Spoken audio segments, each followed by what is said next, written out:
The grand chamber of the Galactic Council sparkled like a field of stars. Tom Reeve adjusted his tie and looked up at the towering seats that rose like mountain peaks before him. The alien representatives of the council peered down at him with their various sets of eyes, some blinking in confusion, others narrowing in concern. Their whispers echoed through the chamber like rustling leaves. Tom cleared his throat. After 20 years of diplomatic service, this was the strangest meeting he had ever attended. The council had called Earth's representatives for what they called a matter of grave concern. Now, standing alone on the speaker's platform, he wondered if they thought humans were simply crazy. Ambassador Reed, the chief counselor, spoke, his translucent skin glowing with subtle patterns of light. "We have reviewed your species' request to maintain permanent residence on planet Earth. We find ourselves deeply troubled." Tom fought back a smile. He had expected this. "Troubled, Chief Counselor. Your world." The Chief Counselor's patterns shifted to a deep blue. "Earth is classified as a Class 12 Deathworld, the highest classification we have ever assigned to an inhabited planet. The fact that your species not only survives there, but refuses our offer of sanctuary is unprecedented." Murmurs rippled through the chamber. Tom could see the genuine concern in their faces. They weren't being hostile. They truly couldn't understand why humans would choose to stay on Earth. "Perhaps," Tom suggested, "you could explain your specific concerns." A different council member leaned forward, her feathers ruffling with agitation. "Your planet experiences regular natural disasters, earthquakes that reshape entire regions, storms that can level cities, volcanic eruptions that block out your sun. Not to mention," another counselor added, their crystalline form shimmering, "the extreme temperature variations. Parts of your world freeze solid while others burn with unbearable heat. Often these extremes exist just thousands of kilometers apart." Tom nodded patiently. "These are all true observations of Earth. And the predators." A reptilian counselor's scales changed color rapidly. "Your oceans contain creatures that could swallow our smaller vessels whole. Your lands host beings that hunt in packs, using complex strategies. Even your tiniest life forms carry deadly poisons and diseases." Ambassador Reed, the chief counselor's voice softened, almost parental in its concern. "We have prepared habitation zones on multiple Grade A worlds. Perfect climate control. No dangerous wildlife. No natural disasters. Your entire species could be relocated within a standard solar cycle. Why would you choose to remain in such a dangerous environment?" Tom took a deep breath. He had to make them understand. "Honored Council, may I show you something?" He pulled out a small holographic projector from his pocket. "These images are from my hometown, taken over the past 50 years. The projector sprang to life, showing a coastal city. The first image showed it devastated by a hurricane, buildings in ruins. The next showed the same city 1 year later, rebuilt stronger. Another hurricane, another rebuilding, each time with new innovations and stronger structures. The final image showed the city today, its buildings designed to channel and resist the storm winds, its barriers holding back storm surges. This is why we stay," Tom explained. "Earth's challenges haven't weakened us. They've made us stronger. Each disaster teaches us new lessons. Every challenge forces us to adapt, to think differently, to become more resilient." He looked up at the council, meeting their gazes one by one. "We don't just survive on Earth. We learn from it. Those earthquakes you mentioned, they taught us to build structures that can flex and bend rather than break. Those temperature extremes, they pushed us to develop technologies that let us live anywhere from poles to deserts. Even the predators helped us understand the importance of teamwork and strategic thinking." The chamber had fallen silent. Tom could see his words were having an effect. "Earth isn't just our home," he continued. "It's our teacher. Every challenge it presents makes us better, smarter, more adaptable. That's something we can't get on a perfect world." The chief counselor's skin patterns had shifted to a curious yellow. You're saying these hardships are beneficial? Tom smiled. More than beneficial. They're essential to who we are. Humanity wasn't meant for an easy existence. We thrive on challenges. Give us a problem, and we'll solve it. Give us an obstacle, and we'll find a way around it, or through it. That's the gift Earth gave us. The council chambers erupted in discussion, thousands of alien voices trying to comprehend this strange perspective. Tom stood quietly, knowing that this was just the beginning of helping them understand why humans would always choose their beautiful, dangerous, challenging death world called Earth. Dr. Blue stood at the edge of the Grand Canyon, their silvery skin reflecting the orange sunset. As the council's chief xenobiologist, they had studied hundreds of worlds, but Earth defied every standard classification. A warm breeze carried the scent of sage and dust, and they noted how their environmental suits struggled to adjust to the temperature change as day turned to evening. Their human guide, Jack, sat nearby on a rock, completely at ease in the harsh conditions. No protective suit, no breathing apparatus, not even sun shields for his eyes. Just a hat, some water, and those things he called hiking boots. Your species builds cities near this? Dr. Blue asked, gesturing at the massive chasm. Jack grinned. We build cities pretty much everywhere. This is actually one of the tamer spots. He pulled out a tablet and showed Dr. Blue images of human settlements. See, we got cities in deserts, on frozen tundra, in rainforests, on fault lines, even next to active volcanoes. Dr. Blue's sensor arrays quivered in disbelief. According to every xenobiology text they had studied, intelligent life should seek out stable, safe environments. Yet humans seem to deliberately choose the most challenging locations to live. Their research mission took them next to a place called New Orleans. The city existed below sea level, surrounded by massive walls that held back the waters. Storm clouds gathered on the horizon, and Dr. Blue's instruments warned of dangerous weather approaching. Shouldn't we evacuate? They asked, watching humans calmly going about their business. For this little thing. Jack checked his phone. It's just a Category 2 hurricane. The barriers can handle up to Category 5 now.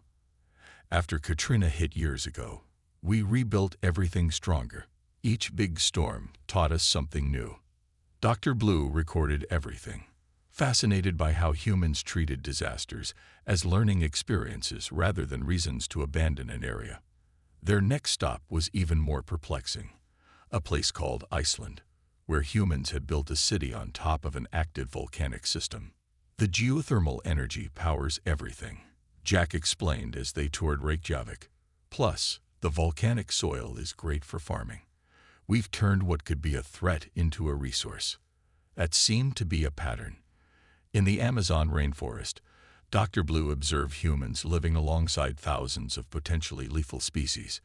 In Siberia, they watched communities thrive in temperatures that would freeze their own species solid. In the Sahara, humans had built solar farms in conditions that would melt most technological civilizations' equipment. During their final observation, they visited a place called Tokyo. The ground suddenly began to shake, an earthquake that would have caused panic among Dr. Blue's people, but the humans barely looked up from their activities. Buildings swayed but didn't fall. Trains automatically stopped and then resumed minutes later, and children in schools calmly went through practiced safety procedures. I don't understand, Dr. Blue admitted to Jack as they watched the city return to normal mere hours after the earthquake. By all logical standards, this planet should be unsuitable for advanced civilization. Yet you've not only survived but built thriving societies in conditions that would destroy most species. Jack thought for a moment. Maybe that's exactly why we succeeded. Earth never gave us the luxury of comfort. Every challenge forced us to innovate, to adapt, to work together. Other species might see our volcanoes as obstacles, but we saw power sources. They might see our storms as threats, but we learned to build stronger. They might see our predators as reason to flee, but we studied them and became better hunters ourselves. Dr. Blue's research equipment had collected terabytes of data, but the most valuable insight couldn't be measured by instruments. They finally understood why humans stayed on their death world. Earth hadn't just shaped human biology. It had shaped their very psychology. Every disaster survived made them more confident. Every challenge overcome made them more innovative. Every danger faced made them more resilient. As they prepared their report for the council, Dr. Blue added a personal note. Perhaps we have been wrong in our classification of suitable worlds for intelligent life.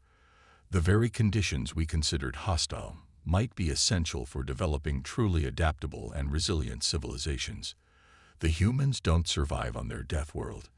Despite its challenges, they thrive because of them. The Great Archive Hall of the Galactic Council held the history of every known spacefaring race. Dr. Blue floated through its crystalline corridors, their silvery form reflecting off the data crystals that lined the walls. Their research on Earth had led them to a startling theory, and they needed to confirm it. The Archive's keeper, a being of pure energy contained within a metallic shell, approached. You've spent many cycles here, studying the evolutionary histories. What truth do you seek? Dr. Blue's skin rippled with excitement. I believe I've discovered why humans are so different from us. It's not just about their world. It's about all of our worlds. They activated a holographic display, showing hundreds of homeworlds of various species. Peaceful gardens, gentle oceans, stable climates. Paradise worlds, all of them. The keeper watched as Dr. Blue sorted them by species development time. Look at this pattern, Dr. Blue pointed. The luminary evolved on a world with no seasons and few predators. It took them 12 million years to develop space travel. The crystal mines came from a world of perfect stability. 15 million years to reach the stars. My own people, 20 million years on our gentle world before we looked to the sky. The display shifted to Earth. Volcanoes spewed ash into the atmosphere. Ice ages came and went. Continents split and crashed together. Mass extinctions wiped out dominant species, making room for new ones. And through it all, life kept adapting, kept changing, kept surviving. Humans went from stone tools to space travel in less than 10,000 years. Dr. Blue continued. We thought they were reckless, developing too quickly. But now I understand. They had no choice. Earth never gave them time to develop slowly. The keeper's energy form pulsed with interest. Explain. Most species evolved on worlds that rewarded patience and stability. If something worked, it kept working. But Earth changed constantly. What worked today might kill you tomorrow. Humans had to adapt quickly or die. Dr. Blue brought up images of Earth's history. See these extinction events. Most worlds might have one or two. Earth had 5 major ones before humans even evolved.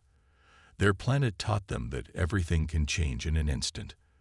They learned to think faster, adapt quicker, solve problems more creatively than any species that evolved in a stable environment. The display showed modern humans building cities, fighting diseases, exploring oceans, climbing mountains. Other species learned to live within their environment's rules. Humans learned to understand the rules and then figure out ways around them. They had to. Their world kept changing the rules on them. When their caves got cold, they didn't wait millions of years to evolve thicker fur. They invented fire. When they couldn't fly, they didn't slowly develop wings. They built machines. When diseases threatened them, they didn't wait for natural immunity. They created medicines. Every challenge their world threw at them made them think of new solutions. The keeper processed this information, and you believe this explains their unusual behaviors, their desire to stay on their dangerous world. Exactly. Dr. Blue's skin glowed with the excitement of discovery. We've been looking at Earth all wrong. We saw a dangerous world that should be abandoned. They see a training ground that constantly pushes them to improve. Every disaster teaches them something new. Every challenge makes them stronger. The holographic display showed the current state of human civilization. Their cities adapted to every environment, their technology constantly evolving. They're people always pushing boundaries.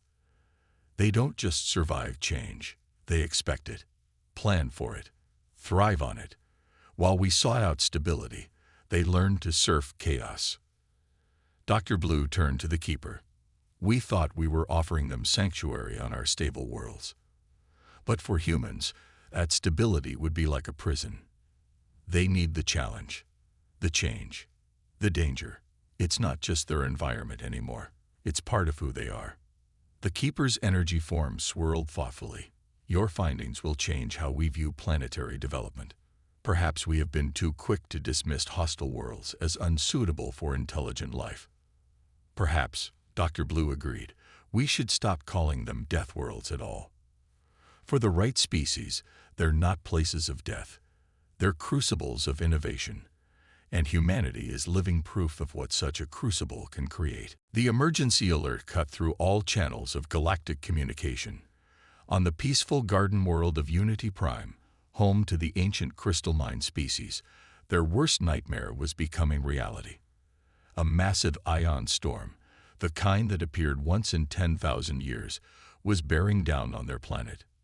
In the Council's emergency chamber, representatives argued about evacuation protocols while watching the storm approach on the main display.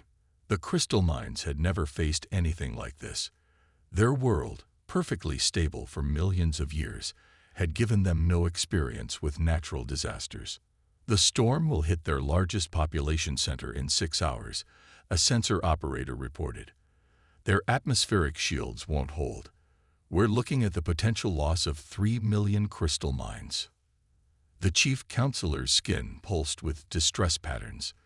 Their entire civilization is built in harmony with their environment. They have no bunkers, no emergency shelters, no backup systems. They never needed them.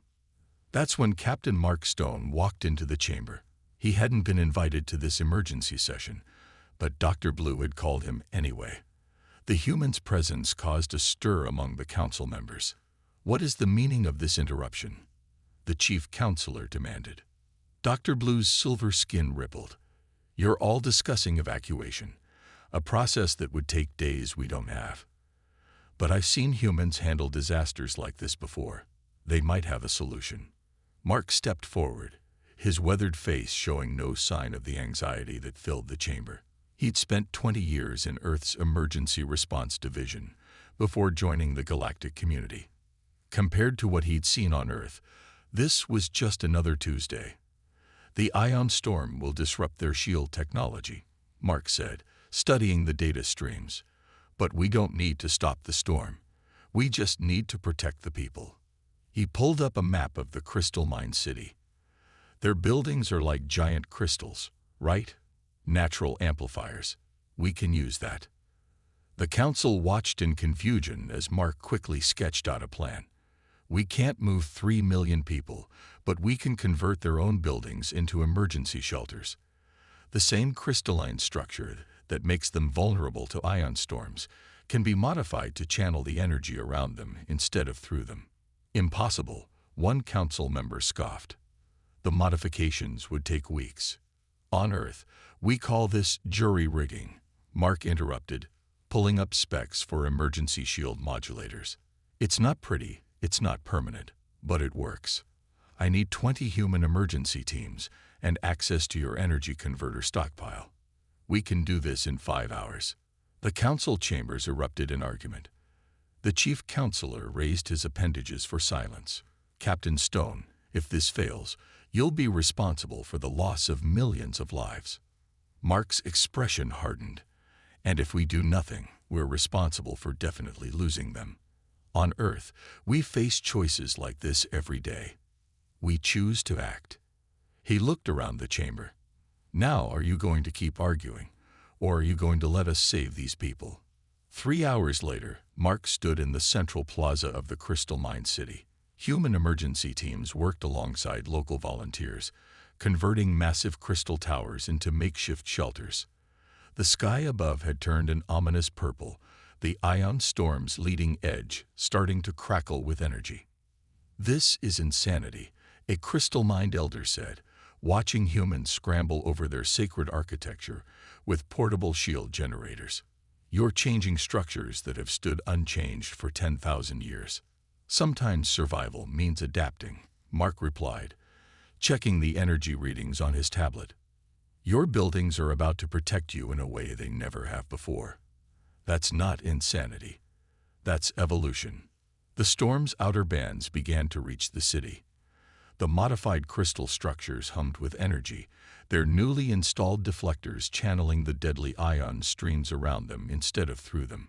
It wasn't elegant, but as Mark watched the first wave hit and the shield told, he knew it would work. In the council chamber, Dr. Blue watched the readings with growing excitement. "Do you understand now?" they asked the stunned council members. "This is why humans thrive on their Deathworld. They don't just survive disasters. They learn from them, adapt to them, and teach others to do the same. They take the deadliest challenges and turn them into opportunities for growth." The chief counselor watched as the human emergency teams continued to work through the strengthening storm, making adjustments, solving problems, saving lives. Perhaps, he realized, humanity's greatest gift to the galaxy wasn't their technology or their strength. It was their hard-won wisdom about how to face the universe's deadliest challenges and emerge stronger. The ion storm raged above Unity Prime, its purple lightning crackling against the makeshift shields. Inside the largest crystal tower, Mark's team had set up their emergency command center. Holographic displays showed the storm's movement and shield strength across the city. They had protected the main population center, but new problems kept emerging. Captain Stone, a young crystal mind, rushed in, their crystalline form vibrating with panic. "The agricultural sector. The storm is affecting our food production crystals. If they shatter, our entire food supply." Mark was already moving. "Get me Team 3 and 4, he spoke into his comm unit while checking the sector maps. The agricultural sector lay just outside their shield network, its vast fields of crystal formations used to grow food through energy absorption. "Those crystals are going to act like lightning rods for the ion storm," one of the human engineers said, studying the readings. "They'll draw in more energy than they can handle." Mark remembered something from his training on Earth.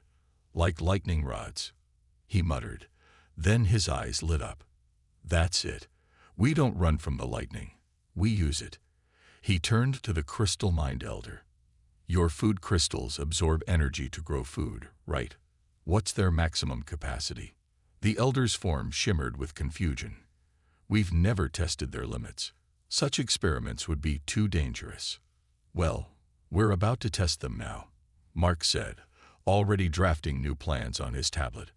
"On Earth, we learned to handle lightning by giving it somewhere to go.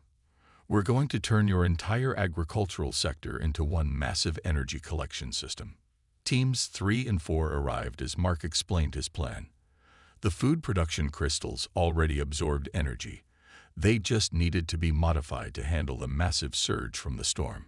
Better yet, if they could channel it right, they could use the storm's power to supercharge food production.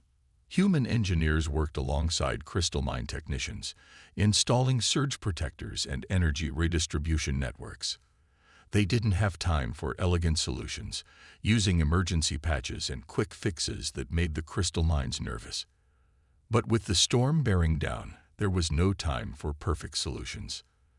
"This goes against all our traditional growing methods," one crystal mine farmer protested as humans attached power converters to ancient crystal formations. "Sometimes survival means trying new things," Mark replied, remembering how many Earth cultures had learned the same lesson. "Your ancestors grew food this way because it worked with the energy they had available. Now you have different energy. You need to adapt." The storm hit the agricultural sector with full force. The modified crystal fields lit up like a sea of purple stars. Energy readings shot off the charts, but the emergency systems held. The food production crystals didn't just survive. They thrived, absorbing and channeling the storm's power in ways their designers had never imagined. In the command center, Dr. Blue watched the humans work with growing understanding. Every new problem that arose was met with quick thinking and creative solutions, When power relays overloaded, they rigged cooling systems from spare parts. When communication systems failed, they created a network of emergency runners. When shield generators started to fail, they rotated them in sequences to allow cooling periods. Your species does this all the time. Dr. Blue asked Mark during a brief quiet moment. Mark nodded, checking reports from his teams. On Earth, you never know what's going to hit you next. Tornado, earthquake, hurricane. You learn to think on your feet, to see problems as puzzles rather than disasters, to work with what you have rather than what you wish you had. The hours passed, and slowly the storm began to weaken. The modified shields held. The population remained safe, and in the agricultural sector, the crystal fields glowed with more energy than they'd absorbed in centuries. The crystal mines would have enough food stored to last for years. In the aftermath, as human teams helped with repairs and improvements, Dr. Blue made another note in their report to the Council. They had seen firsthand now why humans thrived on their chaotic world. Earth hadn't just made humans strong. It had made them innovative, resourceful, and adaptable. Most importantly, it had taught them to share these skills with others who needed them. The crisis had proven that humanity's greatest strength wasn't just surviving disasters, it was helping others survive them too. Their Deathworld experience was becoming one of the galaxy's most valuable resources. The Council chamber felt different now. Where once there had been skepticism about humans, now there was curiosity. The Unity Prime crisis had changed everything. Dr. Blue stood before the assembled representatives, their silver skin reflecting the soft light as they prepared to present their final report on humanity. Honored Council, Dr. Blue began. When we first discovered humans living on their Class 12 Deathworld, we thought they were primitive or foolish. We were wrong. After studying them, after seeing them in action, I can now say that humans aren't just surviving on their world. They are exactly what their world needed them to be. The holographic display activated, showing scenes from Earth. Look at this world we called deadly. Every challenge it presented helped shape humanity. Earthquakes taught them to build flexible structures. Storms taught them to predict weather patterns. Predators taught them to think strategically. Diseases taught them to understand biology. Dr. Blue played footage from the Unity Prime rescue. When the ion storm threatened the crystal mines, most of us saw only disaster. The humans saw a problem to solve. They didn't have time to build perfect solutions, so they created imperfect ones that worked anyway. This ability, to adapt and improvise, comes directly from their life on Earth. A council member raised an appendage. But surely they would be safer on a more stable world. Safer, yes, Dr. Blue agreed. But safety isn't what made humans strong. Think about how they handled the crisis. When the shields were failing, they didn't give up. They created rotation schedules. When power systems overloaded, they built cooling systems from spare parts. When the agricultural sector was threatened, they turned a deadly storm into a power source. The display showed scenes from different Earth disasters, followed by the innovations that came from each one.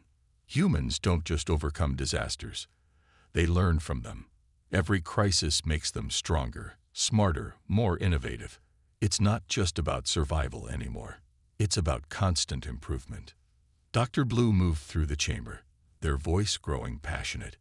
We've been asking the wrong question all along. We kept asking why humans would choose to live on a death world. We should have been asking what that death world chose to create in humans. The display shifted to show human emergency teams working alongside various alien species. In the past month alone, human disaster response teams have helped 16 different worlds handle crises. They've taught tunnel-dwelling species how to handle surface storms. They've shown water-world civilizations how to survive droughts. They've helped space station communities deal with power failures. And each time, Dr. Blue continued, they don't just solve the immediate problem. They teach others how to handle similar situations in the future. They're sharing the wisdom their world forced them to learn. The very things that we thought made Earth unsuitable for civilization have actually created one of the most valuable civilizations in the galaxy. The chief counselor leaned forward. Are you suggesting we should reconsider our classification of Deathworlds? I'm suggesting more than that, Dr. Blue replied. I'm suggesting we need to reconsider what makes a species truly advanced. We achieved technological progress through comfort and stability. Humans achieved it through adaptation and innovation.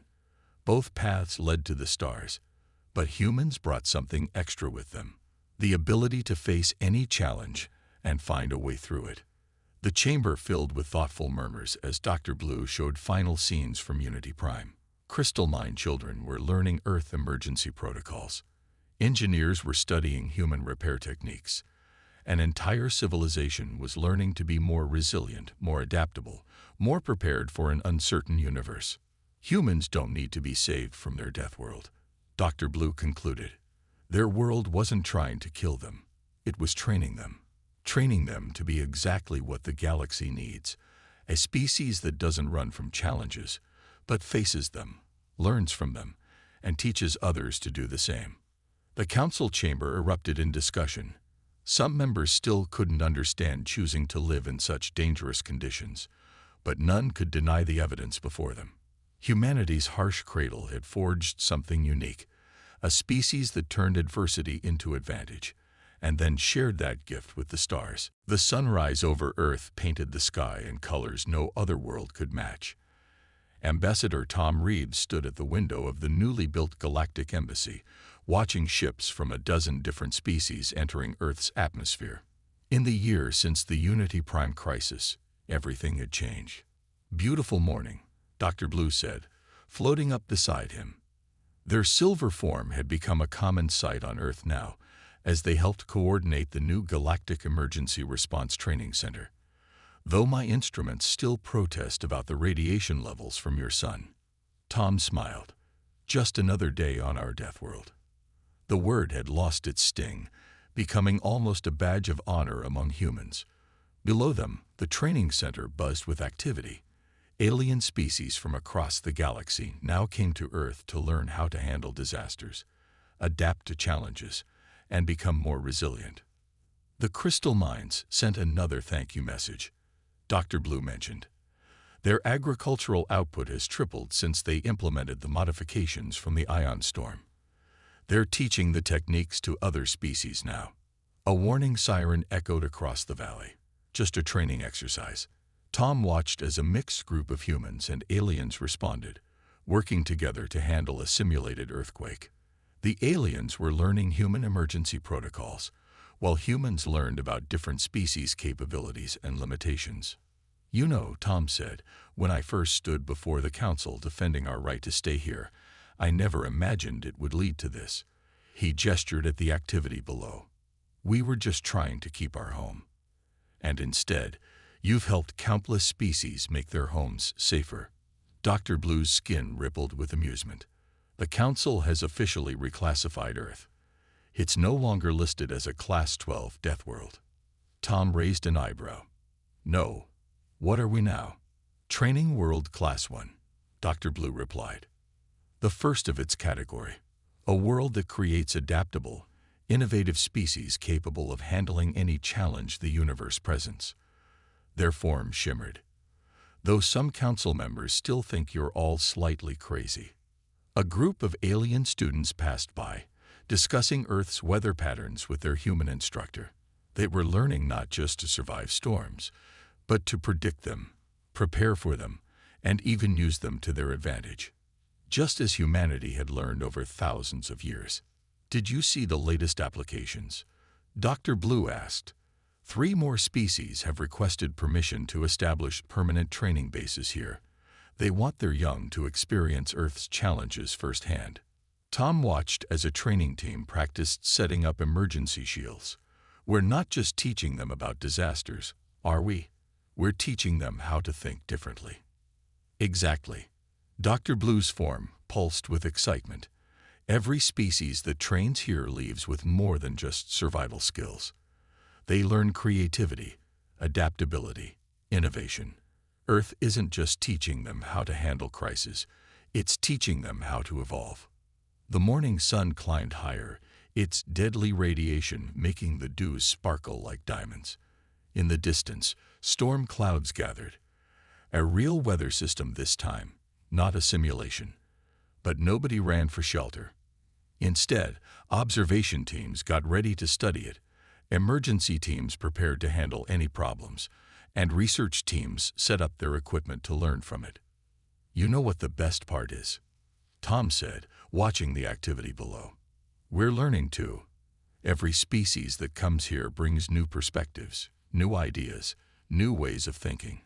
Earth may have made us strong, but sharing that strength with others is making us even stronger. Dr. Blue turned to face him. Do you ever regret not taking the Council's original offer? You could have moved to a safer world. Tom laughed. And miss all this? He gestured at the bustling training center, the mixed species working together, the storm approaching in the distance. Earth isn't just our home anymore. It's become a school for the galaxy. Every challenge it throws at us is a lesson we can share with others. As if to emphasize his point, the storm clouds rumbled. Training teams from a dozen worlds rushed to their positions, ready to face whatever Earth had to teach them today. Because that was what Earth did best. It challenged you, tested you, forced you to adapt and grow. And now, finally, the rest of the galaxy was learning to appreciate that gift. Humanity had chosen to stay on their Deathworld. In doing so, they had given the galaxy something far more valuable than safety. They had given it the ability to face any challenge and emerge stronger. Earth wasn't a world to run from anymore. It was a world to learn from.